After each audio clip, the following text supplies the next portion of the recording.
देव और अक्षय एम्बुलेंस के पीछे पीछे मुर्दा घर तक पहुंच जाते हैं। मुर्दा घर हॉस्पिटल से 2 किलोमीटर दूर एक सुनसान इलाके में था। हमें थोड़ी देर यही कार में वेट करना होगा। पुलिस के जाने के बाद अंदर जाना आसान होगा। ठीक है। देव, एक बात काफी टाइम से मुझे परेशान कर रही है। तुझे एक सवाल पूछूं? हाँ, पूछ। तू पुलिस को कल शाम की बात बताना चाहता है, ये बात तो मैं समझ सकता हूँ, लेकिन तू उनकी डेड बॉडीज क्यों देखना चाहता है? क्या कोई बात है? पता नहीं क्यों मुझे इन सब में कुछ गलत लग रहा है। पहले उस बागीचे में अंजलि का किसी के बारे में बात करना और फिर क्या? ये कब हुआ? तूने तो हमें इस बारे में कुछ नहीं बताया। जब हम पनवाल में उस आम के बागीचे में घूमने गए थे, तब अंजलि को ऐसा लगा जैसे कोई साया छुपकर उस पर नजर रख रहा हो। इसीलिए मैंने फौरन वहां से निकलने को कहा। अंजलि खुद भी श्योर नहीं थी कि वो सच था या उसका वहम, इसीलिए मैंने तुम लोगों से नहीं कहा। तुझे क्या लगता है? पहले तो मुझे भी कुछ समझ नहीं आ रहा था, लेकिन इनके मर्डर के बाद मुझे भी थोड़ा शक हो रहा है। इनकी डेड बॉडी देखने के बाद शायद कुछ समझ आए, इसीलिए मैं इनकी डेड बॉडी देखने के लिए इतना परेशान हूं। पहले हम उनकी डेड बॉडीज देख लेते हैं, उसके बाद ही घर जाकर सबसे बात करेंगे। नहीं, अभी हमें किसी को इस बारे में नहीं बताना है। काफी टाइम के बाद सब लोग रिलैक्स हुए हैं। मैं नहीं चाहता कि वो फिर से डर जाएं।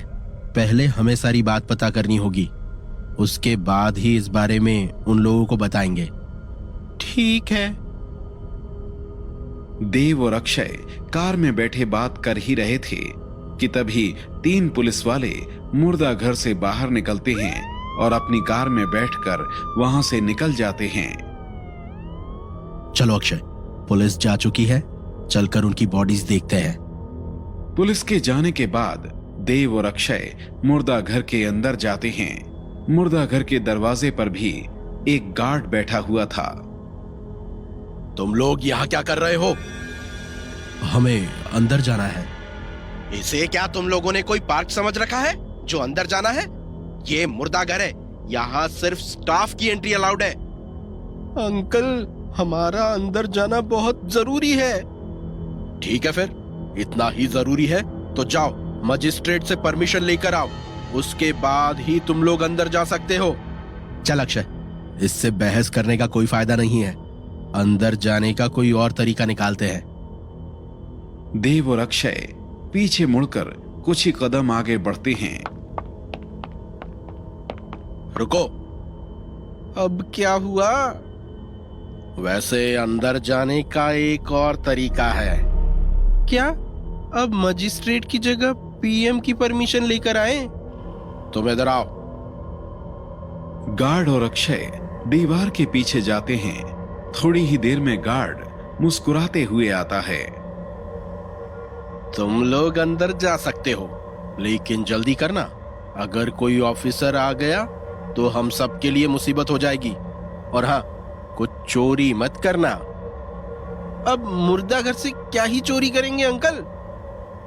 तुम लोगों को अभी पता नहीं है लाशों की काले बाजार में क्या कीमत होती है। देव और अक्षय मुर्दा घर के अंदर जाने लगते हैं। ये तूने कैसे किया? ये गार्ड अचानक कैसे मान गया? भाई, मुझे ऐसे लोगों से डील करने का बहुत एक्सपीरियंस है। इसे 2000 रुपए दे दिए, अभी ये खुश और हम भी।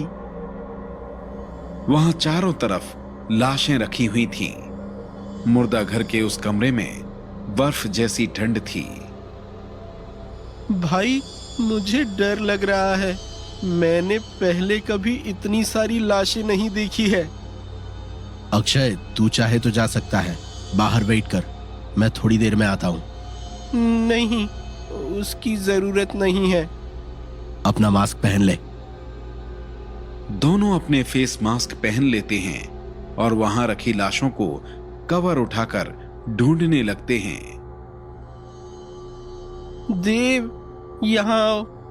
इनकी बॉडीज यहाँ रखी हुई है, लेकिन ये बहुत अजीब लग रही है।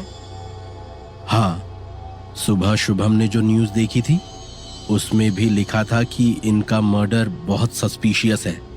सच में ऐसा लग रहा है जैसे इनकी बॉडी से सारा खून निकाल लिया गया है। कुछ तो अजीब है। वो उन 5 डेड बॉडीज को देखकर उन्हें वापस ढक देते हैं और उस मुर्दा घर से वापस निकलने लगते हैं। देव, वहां देख। उस हॉल के एक कोने में 2 बॉडीज और रखी हुई थीं। दोनों उनके पास जाते हैं। देव, ये बॉडीज भी बिल्कुल वैसी ही लग रही है जैसी उन 5 की। हाँ, इनकी लाश भी पूरी तरह सफेद पड़ चुकी है, जैसे इनका खून भी सूख चुका हो।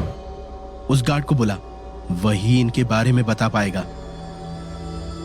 अक्षय बाहर जाता है और उस गार्ड को लेकर आता है। मैंने तुमसे कहा था ना, जल्दी करो। और कितना टाइम लगेगा तुम्हें? अंकल, ये 2 बॉडीज किसकी है और यहाँ कब आई? ये लाश तो 2 दिन पहले आई थी, रत्नागिरी में जो पैलेस है उसके पास वाले जंगल से। पुलिस वाले बता रहे थे कि ये दोनों भाई रात को जंगल में लकड़ी चुराने गए थे, वहां इनकी लाश मिली। इसका चेहरा देखो, बुरी तरह फटा हुआ है। किसी जानवर का काम है बोलकर केस बंद कर दिया। आज 3 दिन हो जाएंगे, अब तक कोई इनकी लाश लेने नहीं आया। वैसे तुम लोग इनके बारे में क्यों पूछ रहे हो? कुछ नहीं, बस ऐसे ही। चलो, अब बहुत हुआ, तुम लोगों का टाइम हो गया। जल्दी यहां से जाओ, अगर कोई ऑफिसर आ गया तो मेरी नौकरी चली जाएगी। देव और अक्षय कार में बैठकर वहां से निकल जाते हैं। अक्षय, मेरा शक सही था। ये जो कुछ हो रहा है जरूर उस जंगल और हम सबसे जुड़ा हुआ है। उन दोनों भाइयों की मौत भी वैसे ही हुई जैसे उन 5 की। लेकिन ये कैसे हो सकता है? मंदाकिनी तो अब नहीं है और वृंदा का भी कुछ पता नहीं है। फिर और कौन ऐसा कर सकता है, वो भी उतनी बेदर्दी से? पता नहीं, लेकिन मुझे पता है ये जानने में कौन हमारी मदद कर सकता है। कौन? मैं तुम्हें बाद में बताऊंगा। पहले हमें वापस घर चलना चाहिए, सब लोग परेशान हो रहे होंगे। देव और अक्षय सीधे पैलेस के लिए निकल जाते हैं। वहां पैलेस में अंजलि हॉल में अकेली बैठी हुई थी। वो काफी सीरियस लग रही थी। क्या हुआ अंजलि, तुम्हारी तबीयत तो ठीक है ना? तुम बहुत परेशान लग रही हो। पता नहीं शुभम, मुझे कल से कुछ ठीक नहीं लग रहा है। अंजलि, क्या तुम भी उन घटिया लोगों के लिए परेशान हो रही हो? चाहे कोई कुछ भी बोले, मुझे तो यही लगता है कि उनके साथ जो हुआ सही हुआ। कल तो हम सब साथ थे, लेकिन अगर वहां हमारी जगह और कोई होता, स्पेशली कोई लड़की अकेली होती, तो क्या होता? I believe in Karma, they got what they deserved. मैं उस बारे में बात नहीं कर रही। तो क्या हुआ? कल जब हम उस आम के बगीचे में गए थे, तब मुझे ऐसा लगा कि मैं पहले भी वहां जा चुकी हूँ। फिर अचानक मुझे याद आया कि अपनी पास्ट लाइफ में, मतलब गीतांजलि बचपन में उस बगीचे में आम तोड़ रही है। और फिर बताओ अंजलि, फिर क्या हुआ? मुझे ऐसा लगा जैसे पेड़ के पीछे से कोई मुझे घूर रहा हो। देव ने देखा तो वहां कोई भी नहीं था। पहले मुझे लग रहा था कि वो मेरा वहम था, लेकिन इन लड़कों की मौत के बाद पता नहीं क्यों मुझे कुछ ठीक नहीं लग रहा है। कहीं ये वही खतरा तो नहीं है जिसके बारे में उस अघोरी ने हमें बताया था जब मैं और अक्षय उस गुफा के अंदर गए थे? अभी अंजलि को उसके बारे में नहीं बताना चाहिए, ये और डर जाएगी।